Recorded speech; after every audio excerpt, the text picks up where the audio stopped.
Donc maintenant, on va arriver à la cinquième et dernière soi-disant erreur que comporte le Coran. Donc dans l'extrait auquel on est en train de réagir, la personne dit que le Coran comporte plusieurs erreurs. Et parmi ces erreurs, c'est la cinquième, c'est les erreurs linguistiques.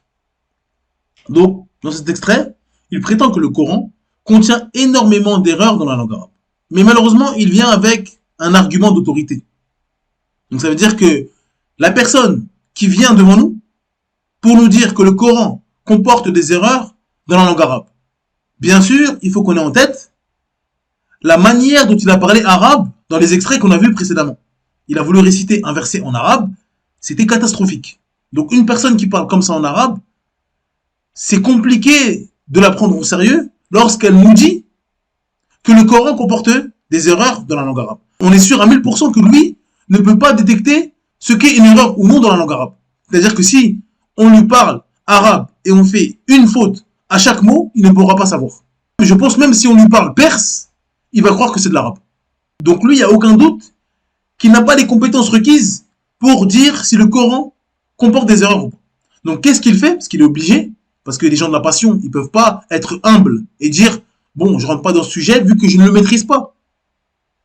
Non, il va nous ramener un argument d'autorité. Donc c'est-à-dire qu'il va nous ramener un livre, il va citer l'auteur, il va donner le nom du livre, et il va dire cet auteur-là, donc il n'a aucune connaissance du niveau d'arabe de cet auteur-là. Il ne peut pas savoir si quelqu'un est bon en arabe, si lui-même il ne comprend pas l'arabe.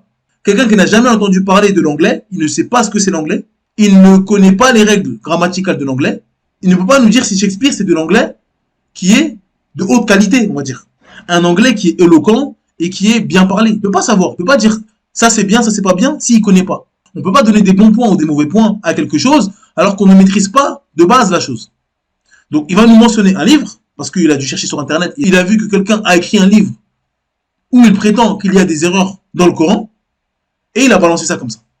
C'est sûr, il ne peut pas vous dire j'ai lu le livre, j'ai vu effectivement que ce livre-là est correct et qu'il y a effectivement des erreurs dans le Coran. Il ne peut pas dire ça.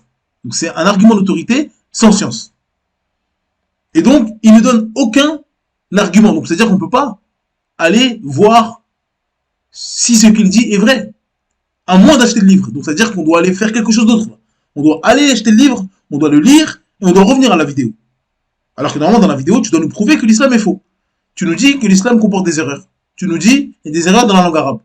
Normalement, tu dois dire, voilà, au verset tant de la sourate tant, il y a une erreur. Parce que il y est mentionné et tu parles en arabe. Et tu dis, ça c'est une erreur dans la langue arabe. Et là, on peut regarder. Là, on peut vérifier. Mais tu nous dis, il y a des erreurs. Voici un livre de 200 pages. Tu mises à 100% sur le fait que personne ne va regarder. Ça, c'est malhonnête. Ça, c'est très malhonnête. Et donc, c'est impossible à réfuter ce genre de choses. Parce qu'il ne nous ramène rien.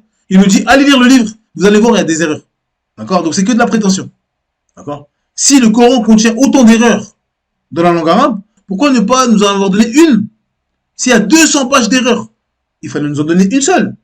Une seule, ça suffit. Parce que nous, on prétend que le Coran, c'est la parole d'Allah. On n'a pas besoin de 200 erreurs. Une erreur, on est bloqué. Une erreur, on est bloqué. Donc pourquoi tu ne nous en ramènes pas une seule? On n'a pas besoin de 200 erreurs. On a besoin d'une seule erreur. Ramène-la nous. Si tu es véridique.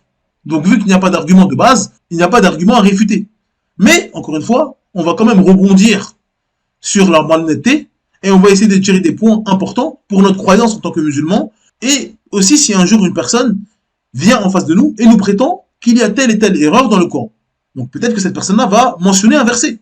Il va dire voilà, voici un verset. Peut-être qu'il parle arabe. Il y a des gens qui sont des chrétiens arabophones ou des apostats, etc., qui maîtrisent d'apparence l'arabe, parce que toute personne qui maîtrise l'arabe ne peut pas dire qu'il y a des erreurs dans le Coran. Mais des fois, on a tellement une haine envers quelque chose et on a envie de déstabiliser les gens en face de nous, parce que le but, c'est pas de chercher la vérité. Ils cherchent pas la vérité, ces gens-là. Leur but, c'est de mettre le doute dans le cœur des musulmans. Et malheureusement, les musulmans, aujourd'hui, ils sont ignorants. Leur religion, ça les intéresse pas. Tout est plus important que apprendre leur religion. Donc forcément, ça va marcher. Donc, ces gens-là, ils cherchent pas la vérité en disant, je vais vraiment chercher s'il y a une erreur. Non. Je vais dire quelque chose en espérant qu'il n'a pas la réponse à ça. Et son ignorance, ça va peut-être le faire douter, et il va délaisser l'islam, ou il va délaisser le Coran, ou il va délaisser sa religion, etc. Donc nous, on va essayer de tirer des points importants concernant cette ambiguïté-là. C'est-à-dire les ambiguïtés sur le fait de dire, de prétendre que le Coran comporte des erreurs grammaticales ou des erreurs de langue arabe, des erreurs de conjugaison, des erreurs, des fautes de frappe, tout ça. Tout ça, on va réfuter ça, Inch'Allah Azzawajal, en essayant de maîtriser quelques points importants et des croyances que le musulman doit avoir et doit connaître.